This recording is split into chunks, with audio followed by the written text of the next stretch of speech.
नमस्कार दोस्तों, एक बार फिर आप सबका आपके अपने YouTube channel DRS maths DRS toppers live पर स्वागत करता हूं। हम लोग ज्योग्राफी पढ़ रहे थे, उसी सीरीज में चलिए आगे बढ़ते हैं। हमने आपको बताया कि भारत यानी इंडिया कहां पर है, ये उत्तर पूर्वी गोलार्ध में स्थित है और इसकी जो स्थलीय सीमा है ये हमने आपको बताई कितनी 15,200 किलोमीटर। और इसी के साथ ही हमने आपको ये बताया कि इसकी जो तटीय सीमा है मुख्य भूमि पर 6,100 किलोमीटर। और अगर हम आइलैंड्स को ले लें, जो ये द्वीप हैं अगर इनको ले लें, जिनमें लक्षद्वीप, अंडमान और निकोबार हैं, तो इसकी तटीय सीमा 7,516.6 किलोमीटर और कुल बाउंड्री हो जाती है 22,716.6 किलोमीटर। ठीक है, अब हम देखते हैं कि कौन कौन से राज्य और कौन कौन से केंद्र शासित प्रदेश इसकी तटीय सीमा पर आते हैं।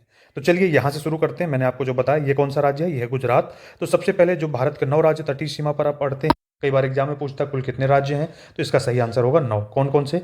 गुजरात। गुजरात के बाद ये नीचे कौन सा आता है? बिल्कुल सही, महाराष्ट्र। यहाँ पर छोटा सा कौन सा ये राज्य है? गोवा, बिल्कुल सही। फिर उसके नीचे आते हैं, कौन सा आता है? ये कर्नाटका। फिर नीचे कौन सा है? Kerala, very good. ये कौन सा राज्य है? ये तमिलनाडु, वेरी वेरी गुड। ये फिर उसके बाद आता है आंध्र प्रदेश। और फिर ये उसके बाद कौन सा राज्य है? उड़ीसा। और ये कौन सा राज्य की सीमा है? पश्चिम बंगाल की इतनी सीमा। तो ये टोटल कितने हो गए? 9 राज्य हो गए।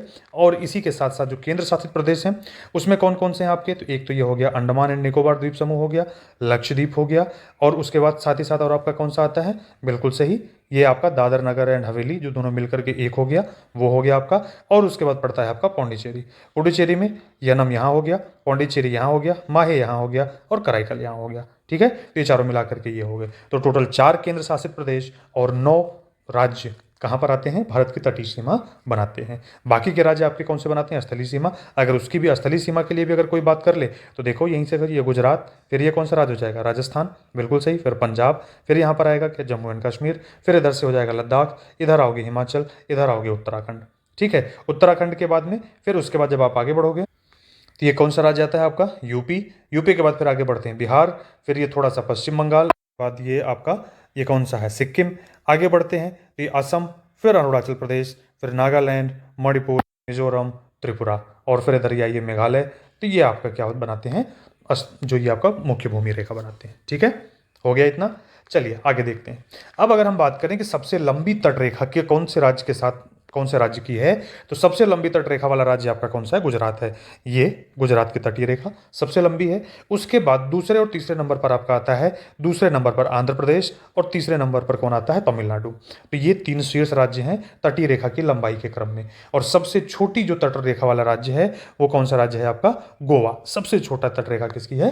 गोवा की है। ठीक है, फिर उसके बाद आगे चलते हैं। अगर भारत की स्थलीय सीमाओं की बात करें कि कुल कितने विदेशी देशों के साथ में टच करती हैं, संपर्क में आती हैं, तो उसमें देखो उत्तर में आपका ये चाइना इसके साथ में है। और यहाँ पर नेपाल के साथ में इसकी तटीय सीमा इंडिया की लगी हुई, इसकी स्थलीय सीमा लगी हुई है नेपाल के साथ में।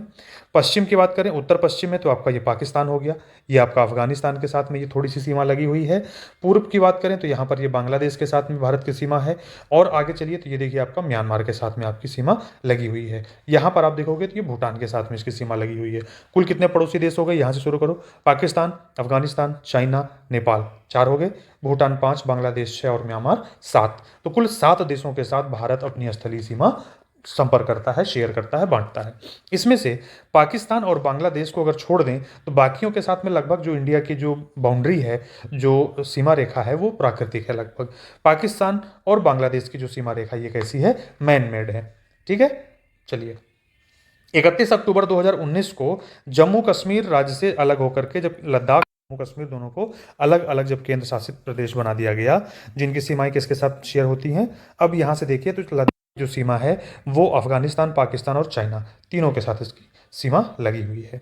ठीक है, आगे चल करके देखते हैं। इसमें अगर हम ये देखें कि सीमा किस देश के साथ में भारत कितनी लंबी सीमा बनाता है, उनका एक क्रम अगर हम अरेंज करें तो उसको याद करने का सबसे सही तरीका है बचपन में एमबीए, कि भैया हमने बचपन में ही एमबीए कर लिया।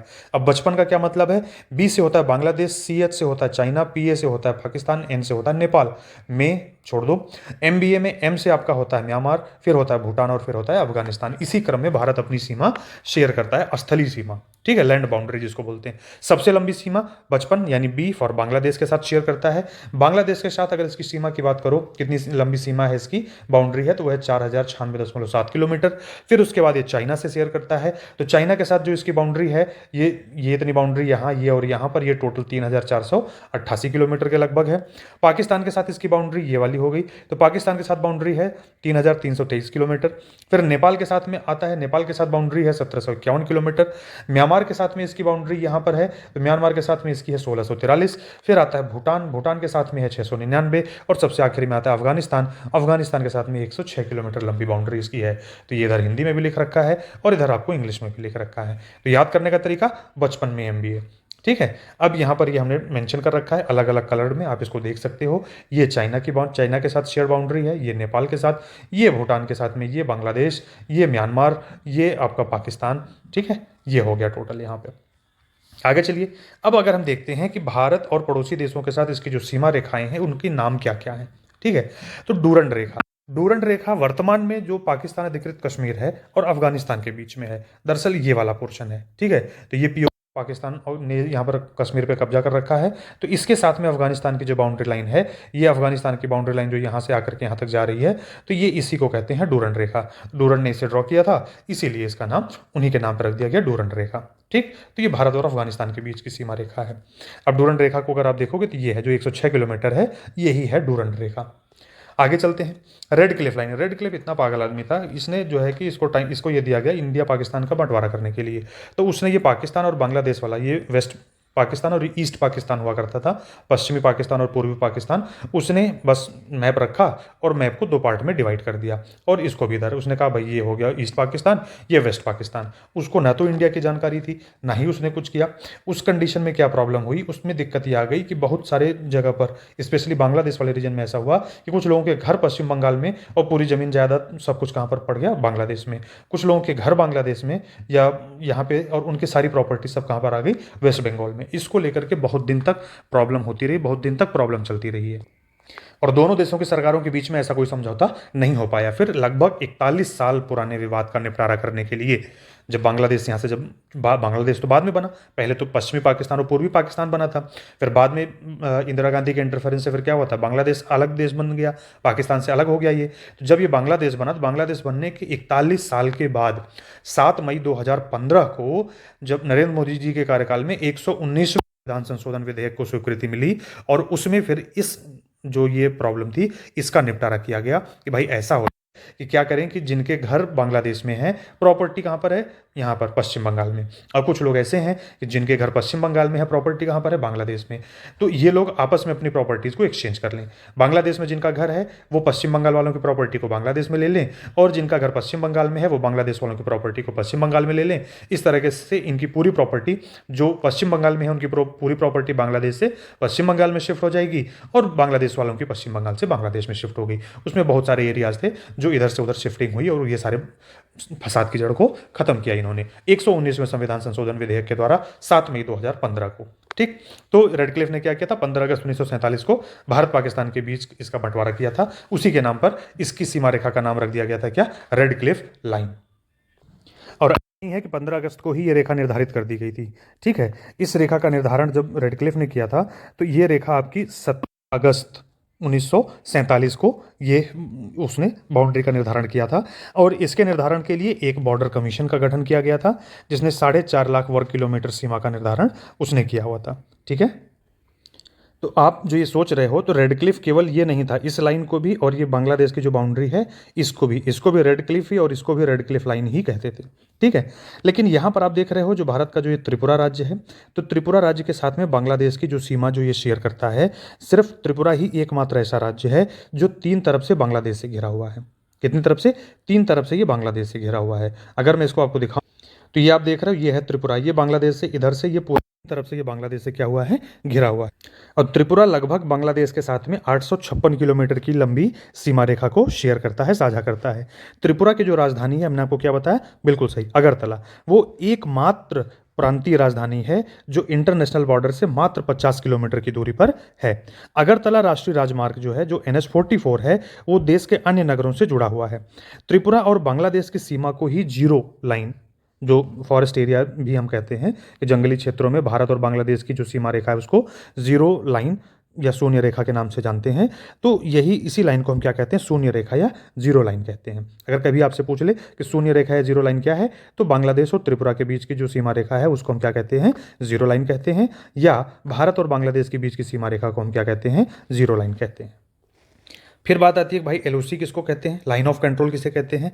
तो भाई ये जम्मू कश्मीर वाले पोर्शन में, ये जम्मू कश्मीर वाले रीजन में जब पाकिस्तान और पाकिस्तानी सेना ने और वहाँ के घुसपैठियों ने इस पर कब्जा करना चाहा था, तो उस समय वो एरिया जहाँ पर जिस लाइन तक दोनों का कब्जा था और इंडिया ने रोक लिया था जहाँ पर, वहाँ पर जो ये लाइन बनी हुई थी उस लाइन को ही हम क्या कहते हैं, एलओसी कहते हैं। क्या बोलते हैं, लाइन ऑफ कंट्रोल। इस लाइन के दोनों तरफ दोनों देशों की सीमाएं हैं। ये कोई अंतर्राष्ट्रीय मान्यता प्राप्त सीमा नहीं है। दरअसल इस लाइन को पहले सीज फायर लाइन के नाम से जानते थे।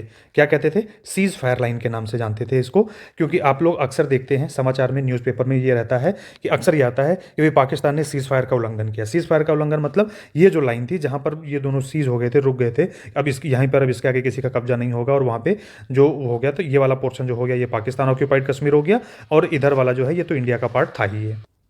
वर्तमान में जो सीज फायर लाइन है या जो एलओसी है, जो इसकी जो रेखा जो अभी तक ये अस्तित्व में है, ये दरअसल में क्या हुआ, शिमला समझौते के तहत ये चीज़ है जो 1972 में हुआ था, शिमला समझौता, उसी के अंतर्गत इसको माना गया था। लेकिन पाकिस्तान इसको कोई भी वैधानिक मान्यता नहीं देता है और वो इस चीज़ को नहीं मानता है।